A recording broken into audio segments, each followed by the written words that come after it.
नमस्कार, मी सेजल पुरवार. या बुलेटिन मध्ये तुम्हा सर्वांचं स्वागत. दिवस महत्त्वाचा, कारण दिल्लीचा गड नेमका कोण राखणार याचा निकाल आज हाती येणार आहे. 70 जागांसाठी विधानसभा निवडणूक पार पडली आणि यामध्ये भाजपची मुसंडी दिसतेय. दिल्लीच्या सर्व 70 जागांचे कल हाती आलेले आहेत आणि भाजपने या कलांमध्ये जोरदार मुसंडी मारली असल्याचं आपल्याला बघायला मिळतेय.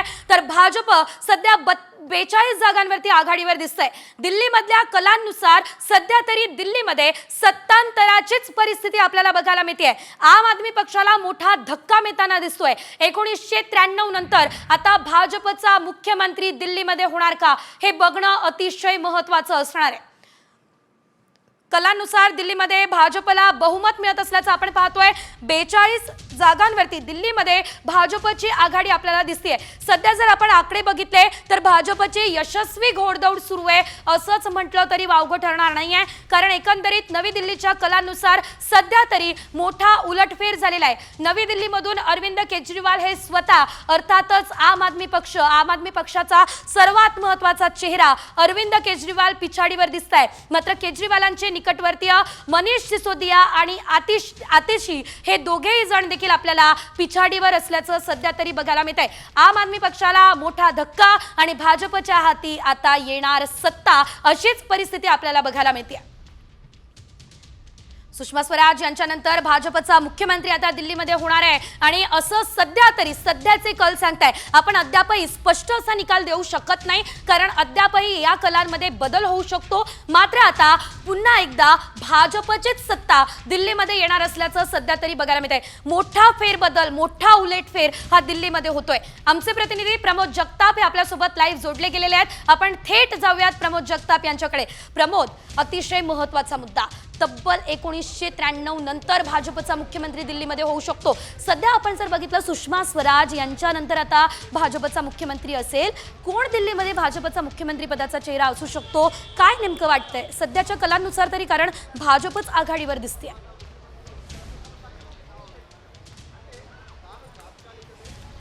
सेजल 1998 साली म्हणजे 27 वर्षांपूर्वी दिल्लीच्या मुख्यमंत्री म्हणून सुषमा स्वराज यांनी तेव्हा पद भूषवलेलं होतं. 93 पासून भारतीय जनता पार्टीने 3 वेगवेगळे मुख्यमंत्री दिलेले होते. अरविंद केजरीवाल यांच्या विरोधामध्ये जे सध्या भारतीय जनता पार्टीचे उमेदवार आहेत, परवेश वर्मा यांचे वडील साहेब सिंग वर्मा हे देखील दिल्लीचे मुख्यमंत्री होते. त्यांच्याकडे देखील दिल्लीची सत्ता, मुख्यमंत्री पदाची खुर्ची त्यांच्याकडे असताना आपल्याला बघायला मिळत होती. आता 27 वर्षांच्या नंतर भारतीय जनता पार्टीचं जर सरकार आलं तर मुख्यमंत्री कोण असेल याची अर्थातच उत्सुकता लागलेली आहे. पण भारतीय जनता पार्टीने आपला मुख्यमंत्री पदाचा चेहरा या विधानसभा निवडणुकीमध्ये देखील जाहीर केलेला नव्हता.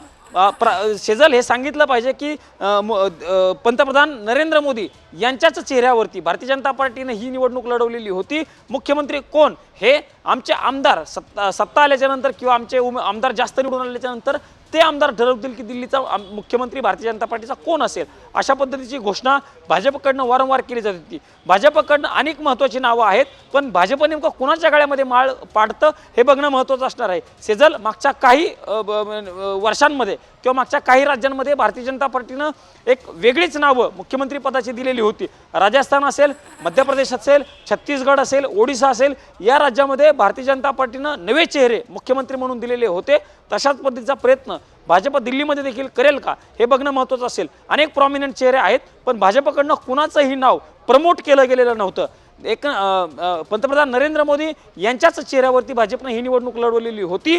त्यामुळं भाजपची जर सत्ता दिल्लीमध्ये आली तर मुख्यमंत्री पदाची माळ कुणाच्या गळ्यामध्ये पडणार याची देखील उत्सुकता निश्चित पद्धतीनं दिल्ली आणि भारतातील जनतेला लागलेली असणार आहे. सेजल, निश्चितच प्रमोद, पुन्हा एकदा आपण दिल्लीचे सध्याचे जे निकाल आहेत ते बघूयात. पुन्हा एकदा एक नजर या निकालांवर. दिल्लीचं तख्त नेमकं कोण राखणार? बाबरपूरमधून गोपाल राय, जे की आम आदमी पक्षाचे, ते सध्या आघाडीवर असल्याचं आपल्याला पाहायला मिळतंय. मोठ्या घडामोडी सध्या दिल्लीच्या राजकारणात घडत असल्याचं आपण पाहतोय.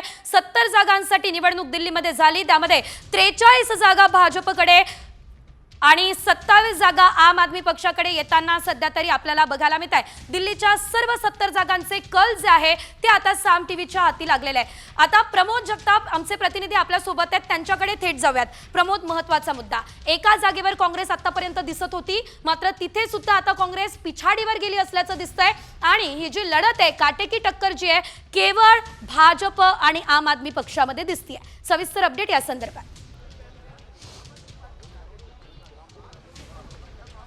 सेजल, आपण सकाळपासून हेच सांगत आहोत की काँग्रेस प्रयत्न करते या सगळ्या मुख्य लढतीमध्ये येण्याचा, मात्र सुरुवातीपासूनच काँग्रेस पिछाडीवरती होती. काँग्रेस एका जागावरती आघाडीवरती कौलांमध्ये सुरुवातीची होती. मुख्य लढत आम आदमी पक्ष आणि भारतीय जनता पार्टी या दोन महत्त्वाच्या पक्षांमध्येच होताना आपल्याला बघायला मिळत होती. सेजल, आम आदमी पक्षाचे जे महत्त्वाचे नेते आहेत ते अनेक महत्त्वाचे नेते पिछाडीवरती असल्याचं आपल्याला बघायला मिळते. अरविंद केजरीवाल जे दिल्लीचे माजी मुख्यमंत्री आहेत, आम आदमी पक्षाचे सर्वेसर्व आहेत. पक्षाची जर सत्ता आली असती तर मुख्यमंत्री पदाचं सगळ्यात पहिलं नाव किंवा मुख्यमंत्री जे बनले असते ते अरविंद केजरीवाल पिछाडीवरती असल्याचं बघायला मिळते. आणि त्या ठिकाणी भारतीय जनता पार्टीचे जे उमेदवार आहेत परवेश वर्मा हे आघाडीवरती असल्याचं बघायला मिळते. अनेक मतदारसंघामध्ये आपचे उमेदवार पिछाडीवरती आहेत. कालकाजीमध्ये अतिशय देखील पिछाडीवरती गेल्याची माहिती मिळते. त्या ठिकाणी रमेश बिदुडे भारतीय जनता पार्टीचे आहेत ते आघाडीवरती गेल्याचं बघायला मिळते. जंगपुरामधनं मनीष सिसोदिया जे दिल्लीचे माजी उपमुख्यमंत्री आहेत, अरविंद केजरीवाल यांच्यानंतर पक्षाचा सर्वात आश्वासक चेहरा म्हणून मनीष सिसोदिया यांच्याकडे बघितलं जातं. ते मनीष सिसोदिया देखील पिछाडीवरती असल्याचं बघायला मिळते. आता तुम्ही जो उल्लेख केला होता सेजल, तो बाबरपूर मतदारसंघातील गोपाल राय सध्या आघाडीवरती बघायला मिळतात. आम आदमी पक्षाचे हा आपसाठी दिलासा आहे असं म्हणावं लागेल. बाबरपूर मतदारसंघामध्ये भारतीय जनता पार्टीच्या उमेदवाराच्या प्रचारार्थ महाराष्ट्राचे मुख्यमंत्री देवेंद्र फडणवीस यांनी प्रमोद, एक महत्त्वाचा मुद्दा तो म्हणजे आपण पाहिलं होतं की काँग्रेसने सुद्धा आम आदमी पक्षाच्या विरोधात प्रचार जो आहे तो मोठ्या प्रमाणात दिल्लीमध्ये केलेला होता आणि त्यामध्ये महत्त्वाचं नाव संदीप दीक्षित यांचं समोर आलेलं होतं, जे की काँग्रेसचे टीकाकार म्हणून ओळखले जातात. आता संदीप दीक्षित यांनी निकालाच्या अगदी काही वेळापूर्वी, काही तासांपूर्वी जी एक नरमाईची भूमिका घेतलेली होती, आम आदमी पक्षासोबत युती सुद्धा आम्ही करू शकतो अशा प्रकारची भूमिका जी घेतलेली होती, मात्र तसं काहीच चित्र दिसत नाहीये. याचा अर्थ काँग्रेसला कुठेतरी आपला पराभव जो आहे तो आधीच काही अंशी तरी माहिती होता का, किंवा त्याची शक्यता त्यांना जाणवत होती का? नेमकं काय वाटतंय?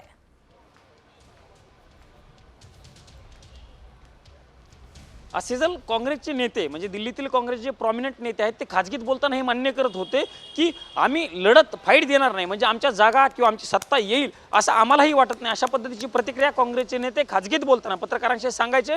मात्र त्यांचा हा मुद्दा महत्त्वाचा होता की आमचा जो दिल्लीतील वोटर आहे तो वोटर आम आदमी पक्षाकडे पूर्णपणे वळालेला होता.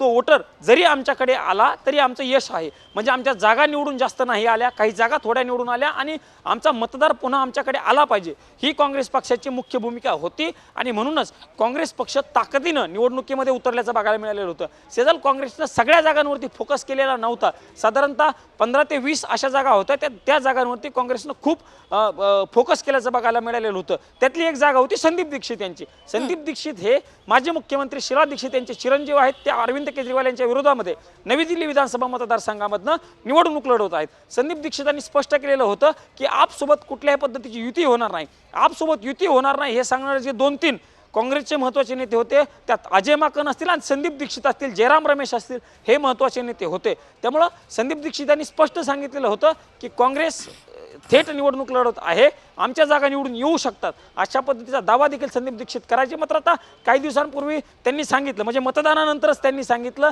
जर आम आदमी पक्ष सत्तेमध्ये गेला नाही आणि काँग्रेसच्या थोड्या जागा आल्या आणि जर काँग्रेसला पाठिंबा द्यायची वेळ आली तर काँग्रेस पाठिंबा देऊ शकतं. ही नरमाईची भूमिका संदीप दीक्षित असतील किंवा काँग्रेसच्या नेत्यांना घेतलेली होती.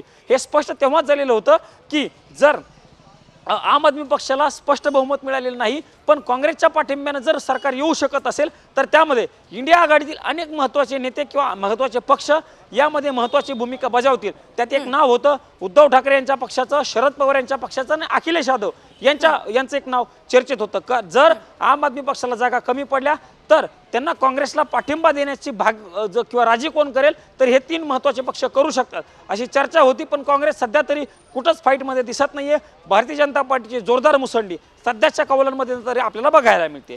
निश्चितच प्रमोद, पुन्हा एकदा येणार आहोत तुमच्याकडे. मात्र सध्या ग्राफिक्सच्या माध्यमातून सध्याच्या दिल्लीमधली राजकीय परिस्थिती आपण जाणून घेण्याचा प्रयत्न करूयात. आकडेवारी बघूयात. ती म्हणजे दिल्लीमध्ये 70 जागांसाठी मतदान झालं. सध्या 43 जागा ज्या आहेत त्या भाजपच्या पारड्यात पडताना दिसत आहे. मात्र काँग्रेस ज्या आहेत गेल्या 3 3 टर्म पासून काँग्रेसने एकही खातं जे आहे ते दिल्लीमध्ये उघडलेलं नव्हतं आणि एक खातं सध्या आज सकाळपासून पोस्टल मतमोजणी जेव्हा सुरू होती तेव्हा एक खातं काँग्रेस उघडताना दिसत होती. मात्र आता पुन्हा एकदा शून्यावर काँग्रेस थांबली असल्याचं आपल्याला पाहायला मिळतंय. मात्र आम आदमी पक्ष जो आहे तो 27 जागा जो आहे आपल्या पारड्यात पाडताना आपल्याला दिसतोय. एकंदरीत आपण जर बघितलं तर साधारणतः 2 टर्म आम आदमी पक्षाचं जे सरकार राहिलेलं आहे दिल्लीमध्ये त्यामध्ये सर्वात मोठा फटका हा आम आदमी पक्षाला यंदाच्याच निवडणुकीमध्ये बसला असल्याचं आपल्याला पाहायला मिळतंय. कारण याआधी साधारणतः 60च्या पुढे जागा ज्या आहेत त्या आम आदमी पक्षानं मिळवलेल्या होत्या. मात्र आता जर आपण पाहिलं तर अगदी 30 जागा सुद्धा म्हणजे निम्म्या जागा सुद्धा आम आदमी पक्षांना मिळताना आपल्याला दिसत नाहीये. भाजप मात्र 43 जागांवरती मुसंडी मारताना आपल्याला बघायला मिळत आहे. मात्र एकंदरीत सध्या तरी आम आदमी पक्ष 27 जागांवरती असल्याचं आपल्याला पाहायला मिळत आहे आणि काँग्रेस सध्या शून्यवर आहे. त्यामुळे दिल्लीचा गड नेमका कोण राखणार, कोण जिंकणार हे बघणं महत्त्वाचं. पुन्हा जाऊयात आमचे प्रतिनिधी प्रमोद जगताप यांच्याकडे. प्रमोद, एकंदरीत आपण जर बघितलं तर या आधीचे 2 टर्म 2020 आणि 2015 60 पेक्षा जास्त जागा ज्या आहेत त्या आम आदमी पक्षाला मिळालेल्या होत्या आणि आतापर्यंत जर आपण पाहिलं तर 30 जागा निम्म्या जागा सुद्धा आपच्या पारड्यात पडत नाहीये. काय मुख्य कारण यामागची असू शकतात? सविस्तर अपडेट या संदर्भात.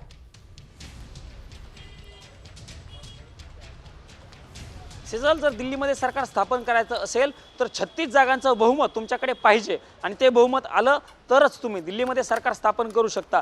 आम आदमी पक्ष सरकार स्थापन करण्यासाठी जो आकडा लागत आहे 36चा त्या आकड्यापेक्षा 9 पेक्षा कमी जागांनी पिछाडीवरती असल्याचं बघायला मिळते आणि भारतीय जनता पार्टी 40च्या पुढे गेलेली आहे. त्यामुळे हे स्पष्ट झालेलं आहे की आम आदमी पक्ष खूप पिछाडीवरती आहे. 2-3 जागांचा फरक जर असेल तर काटेकी टक्कर असं आपण म्हणू शकलो असतो, पण हा आकडा साधारणतः 9 ते 10 जागांचा आहे. त्यामुळे आम आदमी पक्ष खूप पिछाडीवरती आहे असं म्हणावं लागेल. आम आदमी पक्ष जर मुख्य बेस कुठला होता सेजल, तो दिल्ली होता. आम आदमी पक्षाची सत्ता सगळ्यात पहिल्यांदा कुठं आली तर ते दिल्लीमध्येच आली आणि मागच्या 10 वर्षांपासून आम आदमी पक्षाचं सरकार दिल्लीमध्ये होतं. पंजाब जे शेजारचं राज्य आहे दिल्लीच्या, त्या शेजारच्या राज्यामध्ये आम आदमी पक्षाची सरकार काही वर्षांपूर्वी मागच्या आलेलं होतं. मात्र इतर ठिकाणी देशातील इतर राज्यांमध्ये आम आदमी पक्षाला यश मिळवताना आपल्याला बघायला मिळत होतं. गोव्याची निवडणूक असेल, त्यानंतर झारखंडची निवडणूक असेल, त्यानंतर जम्मू काश्मीरची निवडणूक असेल, अशा अनेक ठिकाणं, उत्तर प्रदेशची निवडणूक असेल, गुजरातची निवडणूक प्रामुख्यानं सांगायचं झालं तर या ठिकाणी आम आदमी पक्षानं निवडणुकीमध्ये निवडणूक लढवून बघितलेली होती. मात्र तिथं त्यांना यश मिळालेलं नव्हतं. आम आदमी पक्ष म्हणजे दिल्ली हेच एक समीकरण मागच्या काही वर्षांपासून बनलेलं होतं. मात्र अरविंद केजरीवाल यांच्या सरकारची मागच्या 10 वर्षांपासून असलेली अँटी इन्कम्पन्सी हा सगळ्यात मोठा मुद्दा आम आदमी पक्षाला पिछाडीवरती घेऊन जाताना बघायला मिळतोय आणि भाजपनं हा मुद्दा खूप चांगल्या पद्धतीने कॅच केला होता की अरविंद केजरीवाल यांचं सरकार भ्रष्टाचारी आहे. देशभरामधील अनेक राज्यांमध्ये भाजपचं सरकार आहे, देशामध्ये देखील भाजपचं सरकार आहे. डबल इंजिनचं जे भारतीय जनता पार्टी वारंवार सांगत असते, महाराष्ट्रामध्ये सांगितलेलं होतं, इतर राज्यांमध्ये देखील डबल इंजिनचा वारंवार मुद्दा भारतीय जनता पार्टी घेतं आणि तोच मुद्दा देखील दिल्लीमध्ये भाजपनं घेतलेला होता. आणि त्या डबल इंजिनला जनतेने किंवा दिल्लीतील मतदारांना एक प्रकारे पाठिंबा दिल्याचं किंवा मतदारांनी त्या अनुषंगानं मतदान करत पारड्यामध्ये मतं टाकल्याचं आपल्याला बघायला मिळते. निश्चितच सध्याची दिल्लीमधली नेमकी राजकीय समीकरणं कशी आहे, याआधी काय घडलं, नेमकं काय घडतंय हे सर्व काही तर प्रमोद तुमच्याकडून जाणून घेतलं. मात्र सध्या आपण पाहतोय पुन्हा एकदा आम आदमी पक्ष मुसंडी मारताना दिसतोय, फेरबदल दिसताय आणि आता ईव्हीएम मतमोजणीला सुद्धा सुरुवात झाली आहे. कशा फेऱ्या होणार आहे, कशी मतमोजणी पार पडणार आहे या संदर्भात जरा प्रेक्षकांना समजावून सांगा.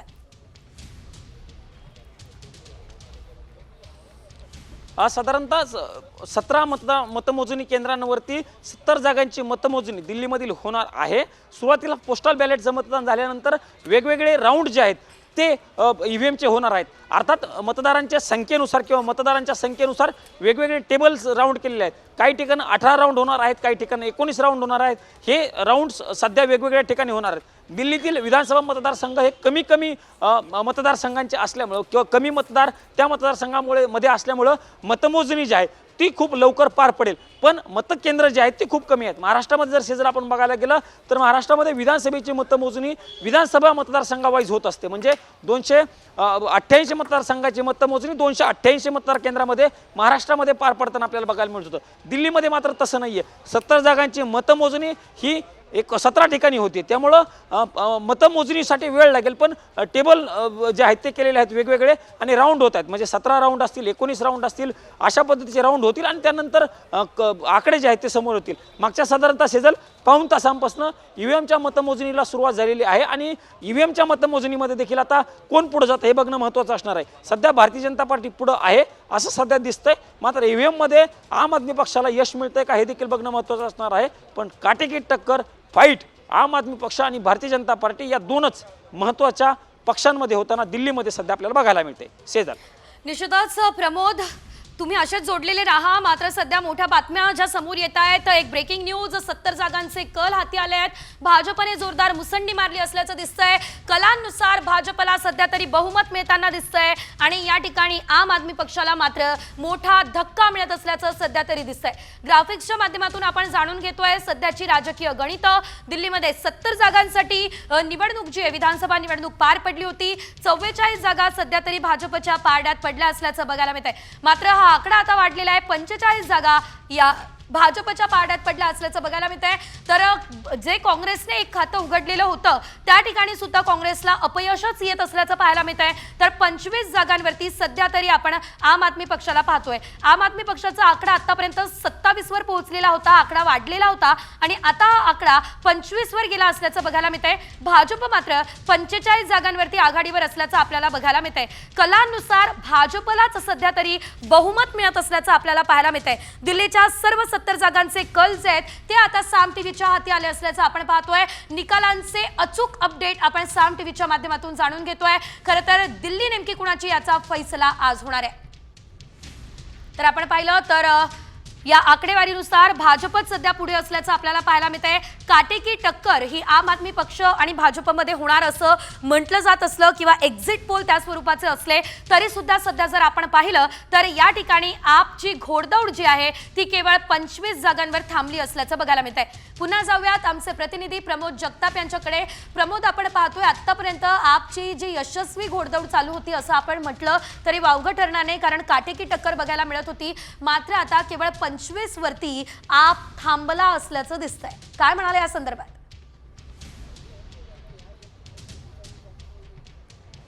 अँटी इन्कम्बन्सीचा खूप मोठा तोटा आम आदमी पक्षाला बसल्याचं बघायला मिळते. भारतीय जनता पार्टीकडनं प्रचारात जे 2 महत्त्वाचे मुद्दे उपस्थित केले होते त्या मुद्द्यांचा फायदा भारतीय जनता पार्टीला दिल्लीमध्ये होताना सध्या तरी बघायला मिळतोय. सोबतच डबल इंजिनच्या सरकारचा प्रचार भारतीय जनता पार्टीकडनं केला गेलेला आहे. त्यामुळं तो एक मुद्दा जो आहे तो महत्त्वाचा भारतीय जनता पार्टीच्या बाजूने जाताना बघायला मिळेल. शेजल, हे पण एक सांगितलं पाहिजे, हा एक मुद्दा महत्त्वाचा आहे की काही दिवसांपूर्वी जेव्हा निर्मला सीतारामन यांनी बजेट सादर केलं होतं तेव्हा त्यांनी 12 लाखापर्यंतचं उत्पन्न असणाऱ्यांचा टॅक्स जो आहे तो नसेल अशा पद्धतीची घोषणा केलेली होती. दिल्लीमध्ये राहणारा बहुतांश मतदार जो आहे तो मध्यमवर्गीय आहे, नोकरी करणार आहे. त्यामुळं त्या मतदारांनी भारतीय जनता पार्टीच्या पारड्यामध्ये मतं टाकली का असं देखील आपल्याला एक प्रश्न जो आहे तो उपस्थित होतो. जर त्या मतदारांनी भाजपच्या पारड्यामध्ये मतं टाकली असतील तर भारतीय जनता पार्टीचा आत्ताचा जो विजय आहे किंवा आत्ताची जी घोडदौड आहे त्या घोडदौडीमध्ये 12 लाखापर्यंत टॅक्स माफ करणं हा देखील एक महत्त्वाचा मुद्दा असणार आहे. आम आदमी पक्षाच्या ज्या योजना होत्या, रेवडी योजना, मी आपण वारंवार सकाळपासून बोलतोय त्या योजनांच्या बाबतीत, त्या योजना भारतीय जनता पार्टी बंद करणार नाहीये ही घोषणा भाजपनं केलेली होती. भाजपनं सांगितलं की आमचं सरकार आलं तरी ह्या योजना सुरू राहतील, उलट या योजनांमध्ये आम्ही बदल करू, या योजनांची रक्कम जी आहे ती वाढून देऊ. म्हणजे लाईट, पाणी ह्या तर मुद्दे राहतीलच, पण जो आम आदमी पक्षानं लाडकी बहीण सारखा मुद्दा सांगितलेला होता 1,500चा, तो आम्ही 2,500 पर्यंत नेऊ, हा मुद्दा भारतीय जनता पार्टीनं देखील प्रचारामध्ये मांडलेला होता. त्यामुळं जर भाजपचं सरकार आलं तर या रेवडी योजना सुरूच राहतील हा विश्वास भारतीय जनता पार्टीनं दिल्लीतील जनतेला, दिल्लीतील मतदारांना दिलेला होता आणि त्याचा फायदा भाजपला झाल्याचं सध्याचे कल बघता आपल्याला एक प्रकारे म्हणता येईल. सेजल, तसं देखील निश्चितच प्रमोद, आपण पाहतोय दिल्लीमध्ये भाजपने मुसंडी मारलेली आहे. दिल्लीवर कुणाचा झेंडा फडकणार, दिल्लीचा गड कोण राखणार, हे प्रश्न जे आहेत त्यांची उत्तरं अगदी काही वेळामध्ये स्पष्ट होणार आहेत. कारण दिल्लीचं तख्त नेमकं कोण राखणार हे पाहणं महत्त्वाचं असणार आहे. एकंदरीत आपण जर बघितलं तर सध्या भाजप 45 जागा, आम आदमी पक्ष 25 जागा, तर काँग्रेस मात्र 0 या ठिकाणी आपल्याला बघायला मिळतोय. सध्याचे जे हे कल आपण पाहतोय, सुरुवातीला पोस्टल मतमोजणीला सुरुवात झालेली होती आणि पोस्टल मतमोजणीमध्ये आपण पाहिलेलं होतं की भाजपने सुरुवातीला खातं जे ते उघडलेलं होतं आणि ती जी यशस्वी घोडदौड भाजपची सुरू होती ती अद्यापही सुरूच असल्याचं पाहायला मिळतंय। दिल्लीमध्ये भाजपने मुसंडी घेतली असल्याचं बघायला मिळतंय। सध्याचे आकडे जर आपण बघितले तर आम आदमी पक्ष मात्र केवळ 25 वरच थांबला असल्याचं आपल्याला पाहायला मिळतंय। महत्त्वाचा मुद्दा म्हणजे आम आदमी पक्ष म्हणजेच अरविंद केजरीवाल आणि अरविंद केजरीवाल म्हणजेच आप। मात्र आम आदमी पक्षाचे जे अरविंद केजरीवाल आहेत तेच या ठिकाणी दिल्लीमध्ये पिछाडीवर असल्याचं आपल्याला बघायला मिळतंय। मात्र अरविंद केजरीवाल यांच्यासोबतच आस लावून बसलेले अरविंद केजरीवाल यांचे निकटवर्तीय आम आदमी पक्षाचे स्टार प्रचारक ते म्हणजे मनीष सिसोदिया आणि आतिशी हे दोघे देखील या ठिकाणी पिछाडीवर असल्याचं आपल्याला बघायला मिळतंय। आतिशी यांचं नाव आवर्जून या ठिकाणी घ्यावं लागतं कारण की आपण जर या ठिकाणी बघितलं तर आतिशी या आघाडीवर सध्या गेल्या असल्याचं आपल्याला पाहायला मिळतंय। ही या क्षणाची मोठी अपडेट जी आहे ती आपण या संपूर्ण घडामोडींसंदर्भात पाहतोय। पुन्हा जाऊयात आमचे प्रतिनिधी प्रमोद जगताप यांच्याकडे। प्रमोद, आपण पाहतोय आतिशी ज्या की सध्याच्या मुख्यमंत्री आहे आणि जर पुन्हा आपची सरकार आली तर पुन्हा आतिशी मुख्यमंत्री होणार की केजरीवाल पुन्हा मुख्यमंत्री पदाची सूत्र सांभाळणार ही चर्चा रंगलेली असताना पिछाडीवर असलेल्या आतिशी पुन्हा आघाडीवर जाताना दिसताय। काय सांगाल या संदर्भात?